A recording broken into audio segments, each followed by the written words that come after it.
Today was my 35th birthday. I woke up with the usual aches and pains from my chronic illness, which I've had since I was a child. As the CEO of a successful tech startup, I usually hide my pain with work and caffeine, but today felt different and heavier.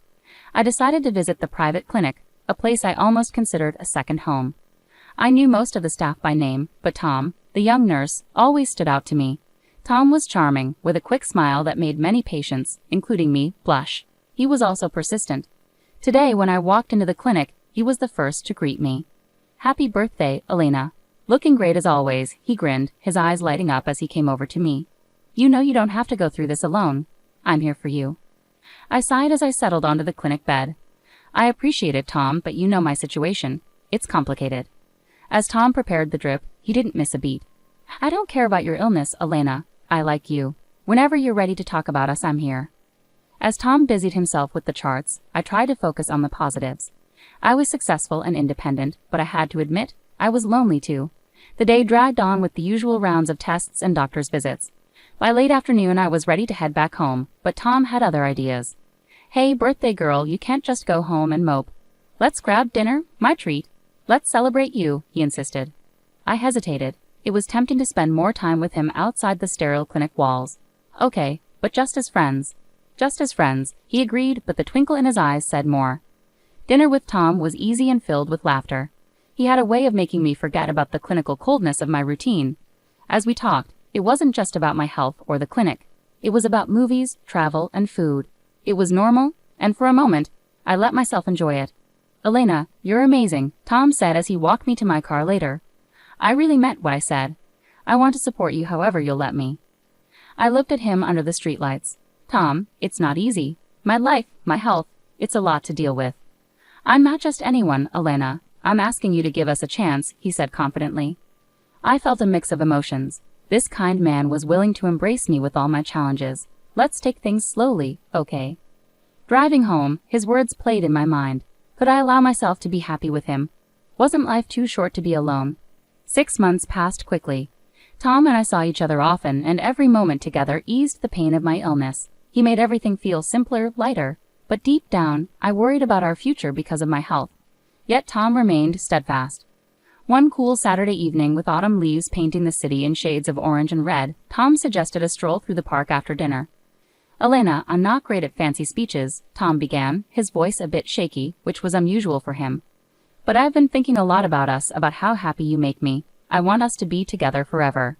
My heart skipped a beat. "Tom, are you sure? You know my situation. It's not going to get any easier."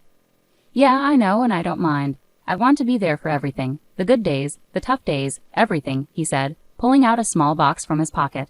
He opened it to reveal a simple yet beautiful ring. "Elena, will you marry me?" His proposal caught me by surprise. I loved him deeply, but the idea of committing to marriage had always seemed daunting because of my health challenges. Seeing his certainty and love for us made my doubts melt away. "Yes, Tom, yes, I'll marry you." We hugged tightly, and in that moment, it felt like it was just us in the world, and it felt perfect. In the following weeks, we were busy planning. We settled on a small wedding, just us and a few close friends, including his sister and her husband. But before that, there were practical matters to address. One evening, I sat down with Tom and brought out the prenuptial agreement. "I need to discuss something practical with you, Tom. It's important for my business and my health," I began. Tom nodded attentively. "Sure, Elena. What is it?" I handed him the papers. "It's a prenup." He took them and glanced over the documents before looking back at me with a reassuring smile. "If this helps you feel secure, I'm completely fine with it. I'm not marrying you for money, Elena. I'm marrying you because I love you." "And you're sure about this? About us?" I asked, needing to hear his reassurance once more. "Absolutely," he replied confidently, signing the document without hesitation. "Now can we get back to planning our small wedding?" "Yeah, let's," I said, feeling a mix of relief and love as we continued with our preparations. After Tom's easy acceptance of the prenup, I felt reassured about his intentions and commitment. Our wedding day was simple and perfect. The city hall ceremony was quick, with only our closest loved ones present. Standing there, exchanging vows with Tom, I felt a surge of hope. Maybe despite everything, life was offering me something beautiful. Initially, life after our quiet wedding was close to perfect. Tom took charge of running the household, which was a pleasant change. I'd return home to delicious smells from the kitchen and find everything spotless. The first few months felt like an extended honeymoon phase. However, around a year later, subtle changes began to surface. Tom seemed a bit distant.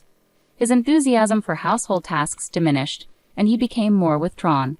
At first, I attributed it to the adjustment of living together were the end of our honeymoon phase, but the shift was undeniable. One day, I arrived home earlier than expected, eager to surprise Tom with news about a potential new client for my business.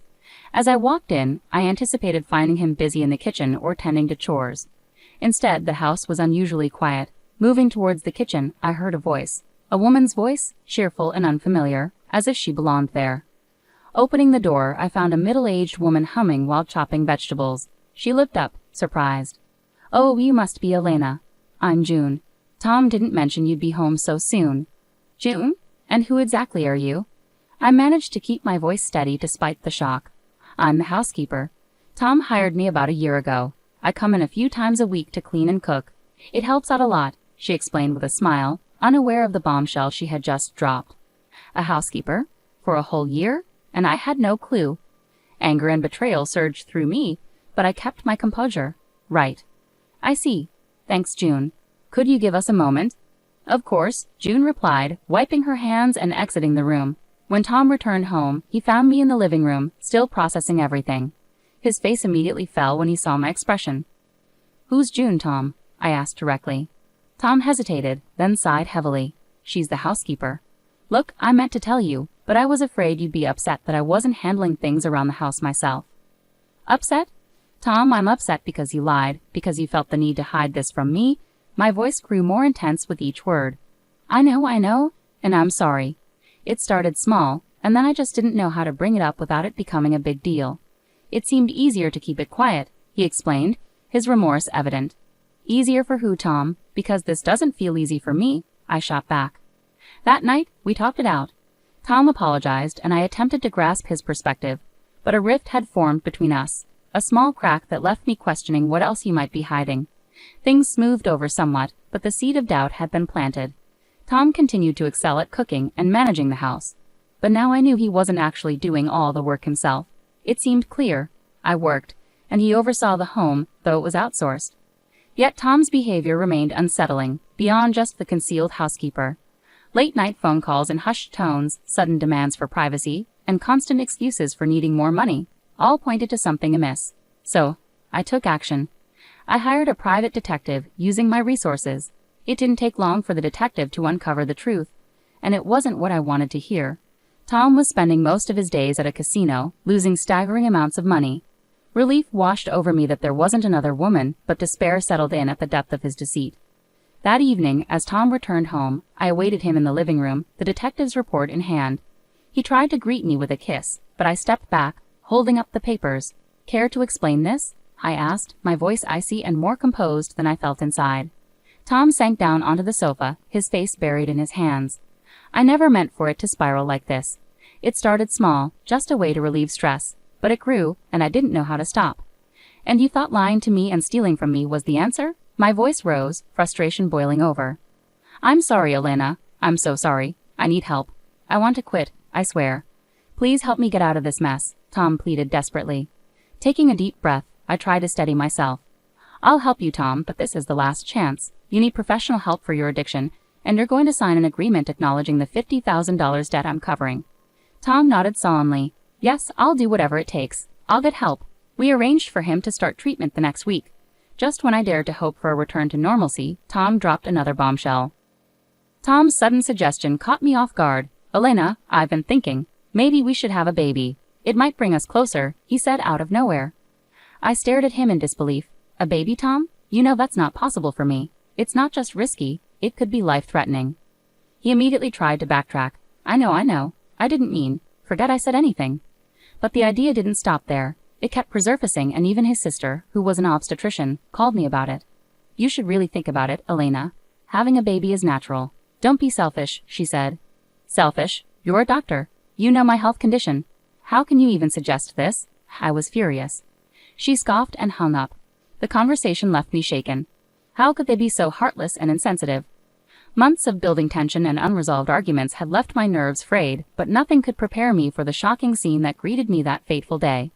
I arrived home earlier than usual, expecting a quiet evening, only to open the door to chaos, boxes everywhere, and Tom's sister Lisa and her husband, Mark rearranging furniture in my living room. What in the world is going on here? I demanded, my voice sharp above the commotion. Lisa turned calmly to face me. Oh, we're moving in, Elena. This is Tom's place, and it's time for you to pack up your things. I glanced at Tom, hoping for confusion or disagreement, but his expression was cold and resolute. Elena, I can't do this anymore. You've been manipulating and controlling me for years. It's over, Tom declared, his tone distant and final. I stood there, stunned. Manipulating me? Tom, what are you talking about? You heard him, Mark added harshly. He's had enough of being your slave. Tom stepped forward, handing me a stack of papers. Here are the divorce papers. I'm also filing for compensation for years of emotional abuse and alimony.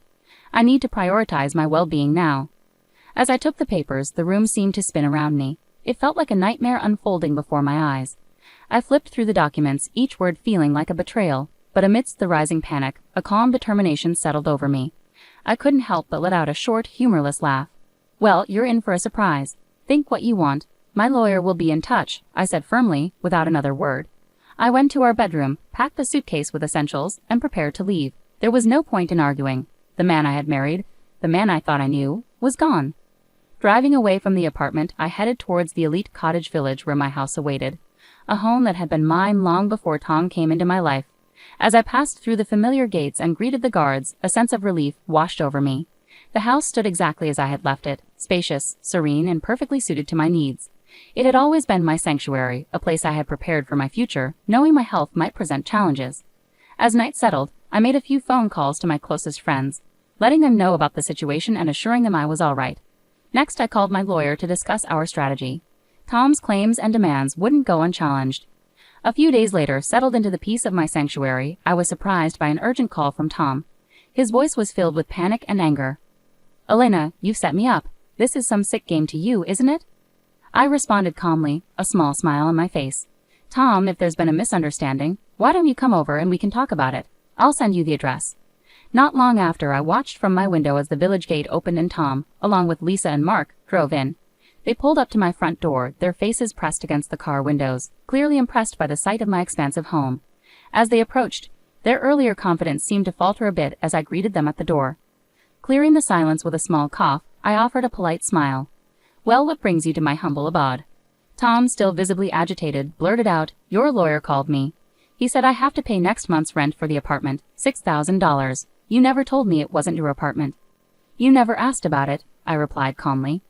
And if you want to continue living in that apartment, you'll need to pay the rent. Lisa, always quick to seize an opportunity, nudged Tom. And look at this place. It's stunning. Tom nodded eagerly. Yeah, why don't you just give us this house instead of that apartment? Otherwise, we'll take legal action and sue you for everything you've got. Their audacity struck me as almost comical, and I couldn't hold back a laugh. You want to sue me for this house? Tom dear, I bought this house long before you were in the picture. You have no claim to it whatsoever. Their faces flushed with frustration, and their voices rose in protest. You can't just kick us out. We have rights. Tom shouted.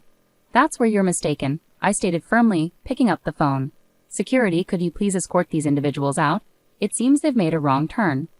Shortly thereafter, village security arrived and escorted the trio out. Their protests dwindled as they were led away, leaving a quiet calm that settled over the house like a soothing blanket.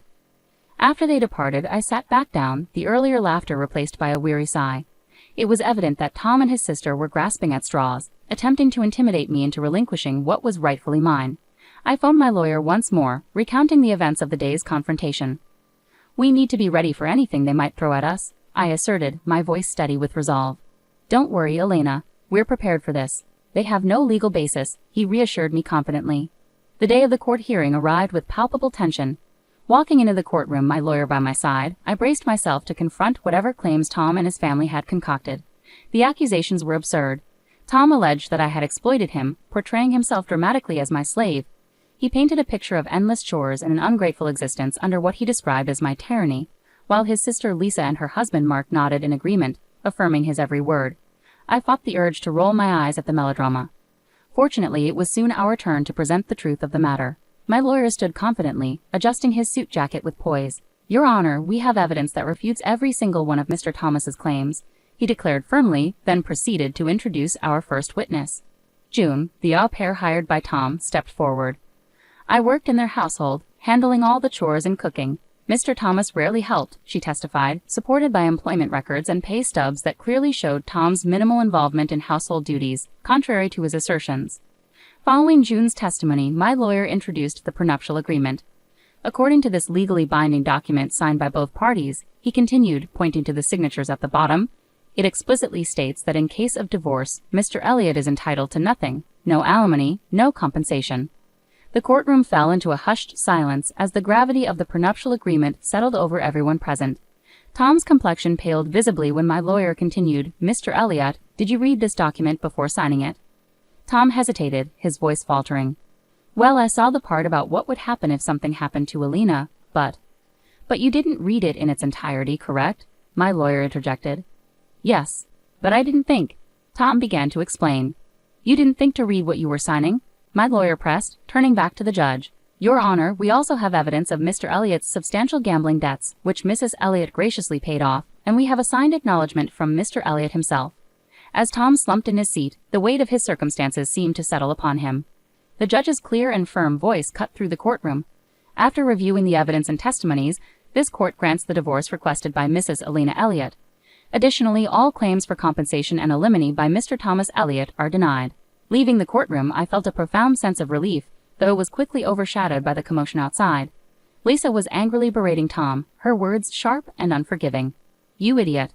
All you had to do was get her pregnant and die. Then we could have had it all, but you couldn't even manage that. I paused, stunned by the extent of their betrayal sinking in. They hadn't just wanted money, they had harbored darker intentions. Months passed since the courtroom drama, and I gradually began to reclaim my peace, focusing on my health and business. One crisp morning, while reviewing business reports over coffee, my tranquility was shattered by an unexpected visitor. Glancing at the security monitor, I saw Tom standing disheveled and desperate at the gates of my village. Curious yet cautious, I instructed the guards to let him in, wondering about the sudden appearance. As he approached the front door, I could see the strain etched into Tom's face, the weight of recent hardships evident. He dropped to his knees dramatically as soon as I opened the door. Elena, please, I'm begging you. Take me back. I'll do anything. I'll cook, clean, whatever you want. Just let me stay here, he pleaded, his voice cracking with emotion. I looked down at him, my expression composed yet resolute. Tom, after everything that has happened, why would you think I'd even consider that? It wasn't all my idea, Elena. It was Lisa's plan to push for the baby, to end things that way. I never wanted any of it. I swear, I was just caught up in it, he blurted out, desperation evident in his words. Taking a deep breath to steady myself, I maintained my composure. Tom, what you're failing to grasp is that it's not just about what happened or whose idea it was. It's about trust, and you shattered that beyond repair. You didn't just go along with Lisa's plans. You stood by her, knowing how dangerous they were for me. He scrambled to his feet, reaching out as if he could physically undo the rift between us. Elena, I'm lost without you. I've taken out a loan to repay the $50,000, and I've started working again. I'm trying to make things right. Trying to fix things doesn't erase the consequences, I replied firmly. What you need to grasp, Tom, is that you made choices that led us here. Now you have to face them. His expression crumpled with regret, and for a fleeting moment I almost sympathized with him. Almost. But then I recalled the calculated discussions about my health and their schemes. It's time for you to leave, I said, my voice steady and resolute. And Tom, don't come back. You're not welcome here, not now, not ever. When he hesitated, still attempting to plead, I turned and gestured to the security team, who had been discreetly waiting nearby. They stepped forward, escorting him away as he called out my name, his voice fading into the distance. After he was gone, I stood at the doorway for a moment, allowing the silence to envelop me once more. This house, this life, I had built it, and I wouldn't let anyone disrupt it again. Returning to my morning routine, the disruption settled into a resolved chapter of my life. Looking forward, my thoughts drifted to future plans, dreams of travel, and meeting new people. The world was vast, and my heart, once weighed down by betrayal, now felt light with possibilities.